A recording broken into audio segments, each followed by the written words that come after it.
Well, hello. Welcome back to Kiwi Steve's Global Kitchen. So what are we going to be cooking today? Well, today we're going to be doing a very special, actually one of my favorites, and I've been making it for quite a long time, many years in fact. We're going to be cooking a very, very tasty egg curry with some coconut milk. So, and we also have a story about flying. So I hope that you're not afraid of flying, because if you are, or paranoid about flying, or fear of flying, you better switch off now. Anyway, that's for a little bit later. The first thing we're going to do is we need to put our spices in with a little bit of water. So I've already put the oil into the frying pan. We use boiled eggs. So these are happy eggs, by the way, very happy eggs. And they call them forest eggs. So they were presented in a forest. So that's got to be good. So we have our happy eggs. So we have about 6 to 8 happy eggs, and we boil those and then just split them down the middle. And well, yeah, which I've already done. So now I'm going to show you the spices that we need today. Excuse me, here we go. So what we have here is, of course, we have just about a teaspoon of turmeric powder. We have three teaspoons of coriander powder. Then here we have fenugreek powder, and half to 1 teaspoon. Fennel powder, 1 teaspoon. And of course we have, at the end here, we have cumin powder. So some of this was usually done with the seeds, but for convenience, and you can go to your local supermarket and you can get the spices there. So I've done it in powder form, so it's a lot easier for you. And we have 1 cinnamon stick. So what we're going to do first is we're going to put these powders into a bit of water and just give them a little bit of a mix, so we have a nice little thick masala. And before I do that, let's put on the onions. So I have two large onions which I've chopped up, so we'll put those on now. Well, actually I'll put the cinnamon stick in first. So let's put that in. Quite a nice flavour. The thing is, you probably don't want to leave it in there for the whole time of cooking, because it's got a pungent flavour, but cinnamon is very nice. So let's put our onions in now, so they can start cooking. And when they just start softening and going a bit brown, a little bit caramelised, I suppose, then we can add some of the other ingredients. Oh, I just cooked this one for many years. It's extremely addictive, and I like eggs too. I'm a great fan of eggs, because just in one egg you have some very good protein. Probably about, I don't know, I think it's about 6 grams of protein in one egg. So that's pretty good. So a lot of bodybuilders, some of those big guys, they used to eat huge amounts of eggs. The most I've eaten is probably, I don't know, I used to have 2 to 3 a day at one point. Now it's just on the weekend that I'll have some eggs on toast or something like that. Now, while that's cooking, I'll put a bit more oil in there. Here we go. Just a little bit, don't tell anybody. Right, where are we? Here we go. With our little container. I'll put the tomatoes over there, because we're going to use 2 tomatoes as well. And I'll put a little bit of water in my jar here. And we'll put the spices in, and then just give it a little mix and set it aside.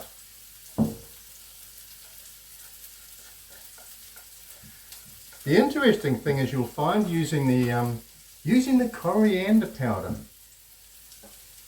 it tends to make the curry go a little bit darker.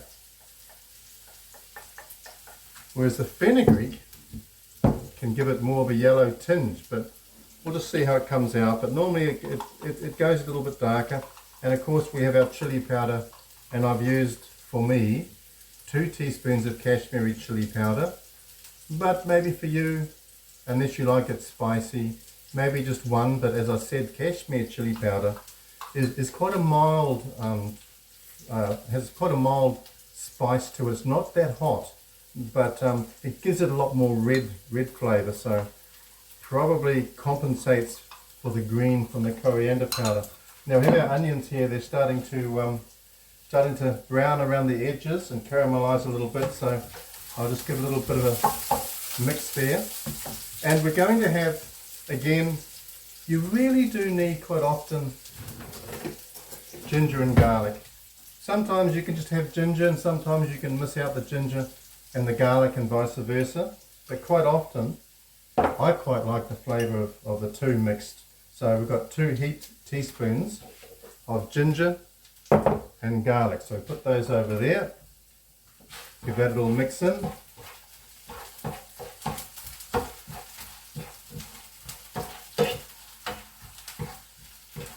There we go.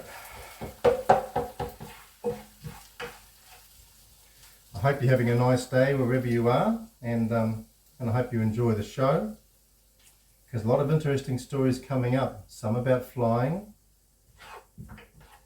some about beggars of India, which is very amusing indeed, but some not so amusing. Kind of shocked me, really. Things that I've seen in India you would never see in your life, especially not in a Western country anyway. So we'll put the tomatoes in. Now we'll put the spices in first, so it's quite well mixed. Hold on, we'll just let it cook for a little bit more. I'll turn it up just a little bit.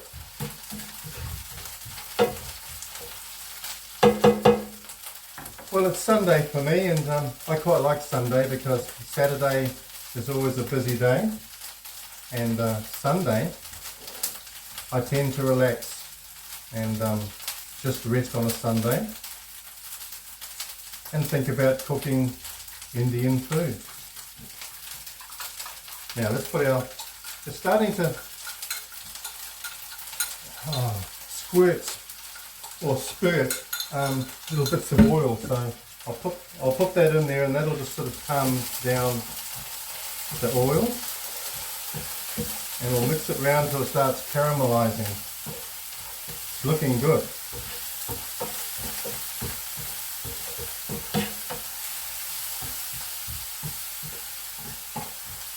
I wish I had another camera, another video, so I could show you from the top. Maybe one day in the future I'll look at improving the technology and upskill. That seems to be the word of the century, isn't it? Upskill. We all need to upskill, especially with robotics coming in. Now, we need salt.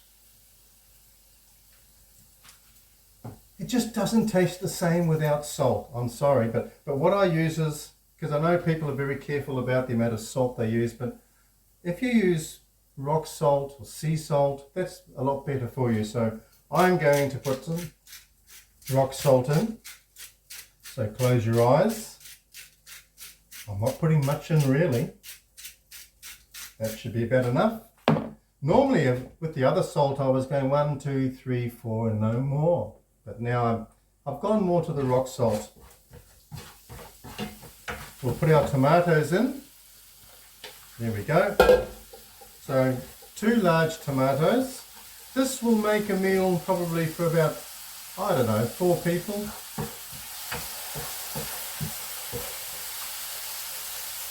I'll just turn that down a little bit. Oh, it's been very hot recently here in New Zealand.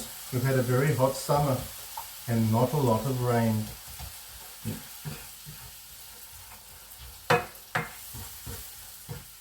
Wow, that's smelling very nice. So turn on your smell cams and have a sniff. I think you'll enjoy it. I suppose some of you, maybe a lot of you, will be running off to an Indian restaurant after you see this. I won't need to, because I am the Indian restaurant around here. Starting to smell very nice indeed. Now, okay, what am I going to do? I'm going to tell you my little story because we want this to go through pretty quickly. I don't want you sitting here, you might fall asleep.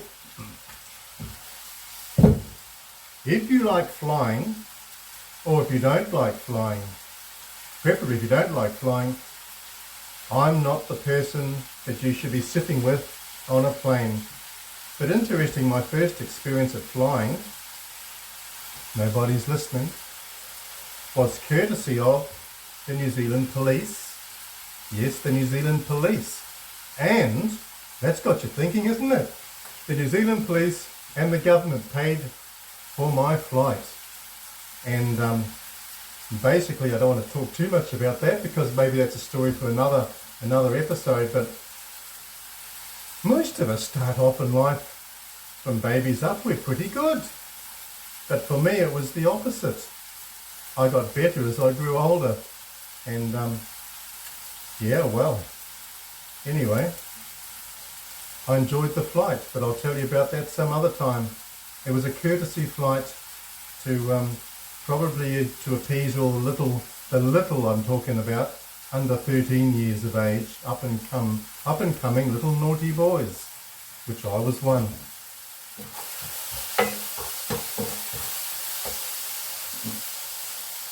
Now, I don't know about you, but if you have a fear of flying, and I certainly have had in the past and still have my moments now, but I can remember on a trip, and on a trip to Tonga, the Pacific island of Tonga, and well, it was an interesting flight indeed, because I don't know about you, but if you have this concern about flying, well, for about 2 months before I would fly, I would be looking in the newspapers for flying accidents, and then I'd be analysing it and reading about it and thinking, oh well, it's almost some sort of, as if I kind of thought, well, maybe God allows 4 or 5 accidents a year, and once those 4 or 5 accidents have happened, there won't be another one. And I'm thinking, well, oh, there's been 3 or 4, so my flight might be good. We might make it. And anyway, so the other thing I used to do and still do really, I go on aircraft investigations or 30 seconds from disaster, and I analyse what goes wrong, and I study it, and so I like to be in control. I like to know if the plane's in trouble. I like to know, well, what's going on? But often it's usually something new, so it's not going to help, is it? Anyway, on my trip to Tonga, well, we took off down the runway, and the fear is taking over, and I'm beginning to sweat, and I'm sitting there. I'll never forget it, and neither would all the people on the plane. I'm sitting there. It was like a 737, Boeing 737, and I'm gripping the seats like there's no tomorrow, and I'm shaking away, and the plane's tearing down the runway. And in my mind, are you like this? In my mind, I'm thinking, I've got to get off this plane. I've got to make a run for it, but I can't because the doors are locked, and the plane's getting faster and faster and faster. And as it's taking off, in my mind, I'm thinking, oh no, the engines are going to cut out and we're going to plunge to the earth and we're all going to perish. But that didn't happen. So we finally get up there, and I kind of relax, and my seatbelt's on really tight because I don't like taking it off. I don't like taking it off. As soon as that little bell, that little bing goes, ding, everybody gets up and they're all around, but not me. I'm sitting there with my seatbelt tight, holding on for dear life, waiting in case we hit air turbulence and the plane plunges and everybody's heads go straight through the ceiling and all the luggage comes down, but I'm going to be okay because I've got my seatbelt on. I hope. Anyway, on this flight to Tonga, well, we were going there, and then across from over the announcement came a message from the captain that there was a cyclone and we were flying into that cyclone and it would be a bit rough. Well, that's the last thing I wanted to hear, a cyclone in the plane that I'm on, because you know that thing only has about 10 centimeters of aluminium between me and the outside. 10 centimeters. It's not much, is it? And it was a rough flight, and I'm sweating away and gripping the plane, the seats, and word must have got around because everybody was looking at me. I wonder why. So anyway, I'm the last person you want to be sitting with or beside on the plane if you have a fear of flying. But if you don't, then you'll probably find it quite amusing. Anyway, the plane landed and we had a great time in Tonga and really enjoyed it. Lovely place, lovely people. Well, where are we? But anyway, I have other stories about flying too, but I'm not going to tell you now. We'll leave that for another episode. That's a very interesting one. I thought I was going to get shot by a terrorist. Not a terrorist, but I thought there would have been an air marshal on the plane and they might have thought that I was the terrorist. But I'll leave that for next time and the next recipe. Now, it's all going well down here on the ground.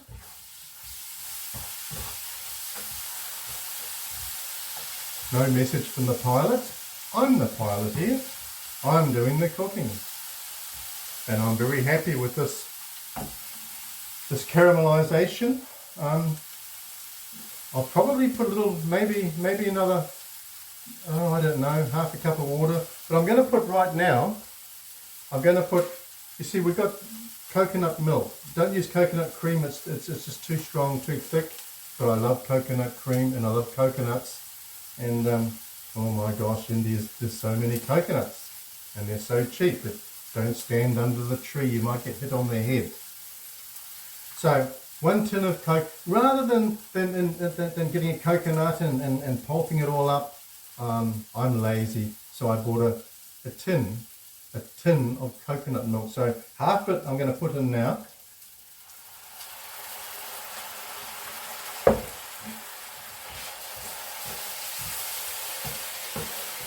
Oh, that's looking really, hey, this is looking really good. I'm very happy about this. Mind you, I always say that. I'm always happy about this. But when you're cooking curry, why wouldn't you be happy? We've got to have some joys in life, don't we? And these are very difficult times we live in, this COVID era. Anyway, I think I'm a COVID cook today. I might have some symptoms. Now, that's looking really good. So we're going to put our eggs in, right? Actually, no, before I do that, we're going to put a little bit of lime juice. I would say probably a teaspoon. There we go. Let's put a little bit of lime juice in that. Bring it up nicely. That will enhance the flavour.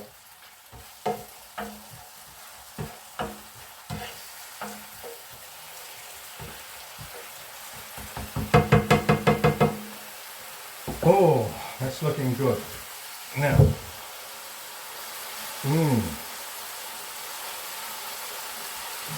turn that down a little bit. And we're going to put the eggs in now. So I'll just pop those in.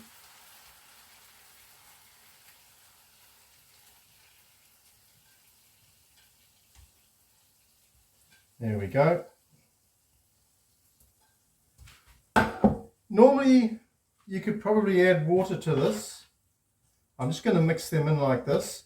Normally you could add a bit of water, and I probably might do that, but I want to keep it thick. I don't want it too watery because the eggs are already cooked anyway, so we just want the flavour to start permeating into the egg white. So that's looking pretty good.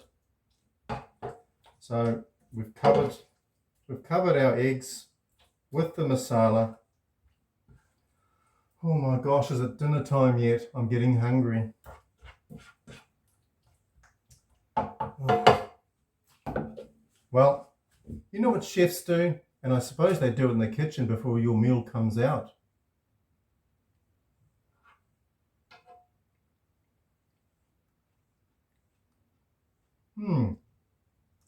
That's pretty good.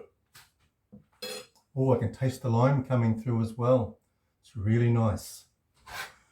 So I'll put my little lid on, and that's my egg curry from southern India. With the rest of the coconut milk here. Just before I serve it up, I'm going to mix that in. So I'm just going to leave that now and let it settle and just slowly cook for maybe another 20 minutes. Turn it off and then turn it on again just before we're going to have the meal. Put in the rest of the coconut milk, don't forget, and it'll be just perfect. Come for dinner sometime.